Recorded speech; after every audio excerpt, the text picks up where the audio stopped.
नमस्ते फ्रेंड्स, मेरे चैनल में आपका स्वागत है। तो आज हम देखेंगे coagulation of blood. Coagulation blood क्या है? ब्लड फ्लूइडिटी लूज करता है और जेली लाइक सब्सटेंस बना देता है। कब बना देता है? जब कोई ट्रॉमा हो या कोई इंजरी हो तब।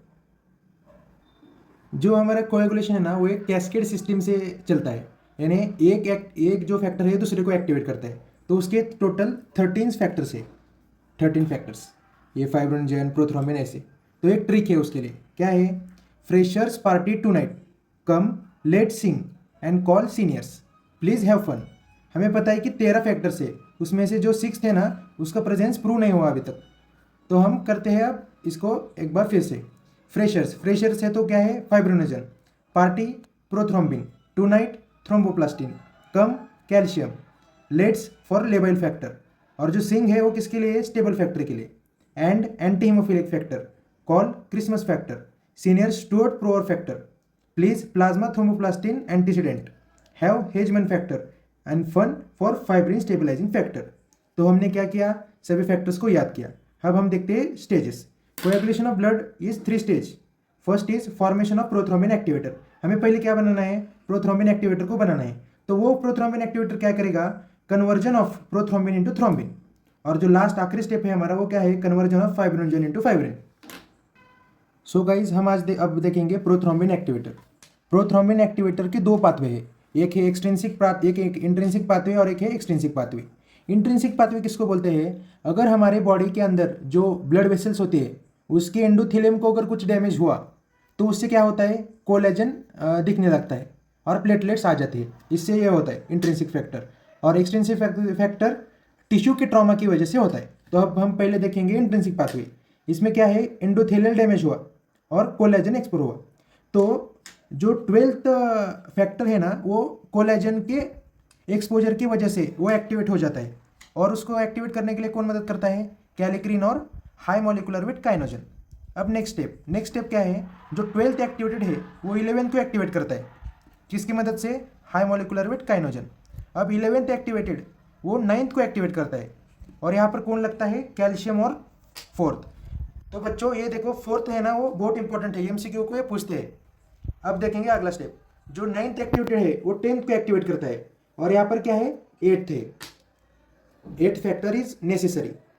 और जो हमारा कोलेजन एक्सपोजर है उसमें उसके पास प्लेटलेट्स आते हैं और वो क्या बनाते हैं? फॉस्फोलिपिड। और 10th activated in presence of 5th clotting factor और फॉस्फोलिपिड, वो बनाते हैं प्रोथ्रोम्बिन एक्टिवेटर। ये हुआ हमारा इंट्रिंसिक पाथवे। अब हम देखेंगे एक्सट्रिंसिक पाथवे। टिश्यू डैमेज हुआ, उससे क्या रिलीज हुआ? Tissue thromboplastin. टिश्यू थ्रोम्बोप्लास्टिन में क्या होता है? ग्लाइकोप्रोटीन और फॉस्फोलिपिड। ये क्या करता है? 10th को एक्टिवेट करता है। किसके प्रेजेंस में? 7th clotting factor. और जो 10th एक्टिवेट हुआ वो किसके साथ में मिलकर? कैल्शियम और 5th से मिलकर प्रोथ्रोम्बिन एक्टिवेटर बनाता है। अब हम आ जाते हैं स्टेज 2 में। स्टेज 2 क्या है? Conversion of prothrombin into thrombin in presence of prothrombin activator. अब जो थ्रोम्बिन है वो फैक्टर 5 को स्टिमुलेट करता है, इसलिए वो ज़्यादा एक्टिवेट करता है 10 फैक्टर को, इसलिए प्रोथ्रोम्बिन एक्टिवेटर की संख्या बढ़ जाती है और इसलिए क्लॉटिंग को मदद होती है। अब नेक्स्ट स्टेप और लास्ट स्टेप, ये है स्टेज 3। जो थ्रोम्बिन है वो क्या करता है? फाइब्रिनोजन को एक्टिवेट, फाइब्रिनोजन मोनोमर। फिर दो मोनोमर एक साथ आकर क्या बनाते हैं? Loose fibrin strand. और फिर आखिरी में आता है फैक्टर 13 और कैल्शियम के साथ बनाता है फाइब्रिन। तो हमने पहले देखा क्लॉटिंग के स्टेजेस। अब हम देखते हैं डिसऑर्डर्स।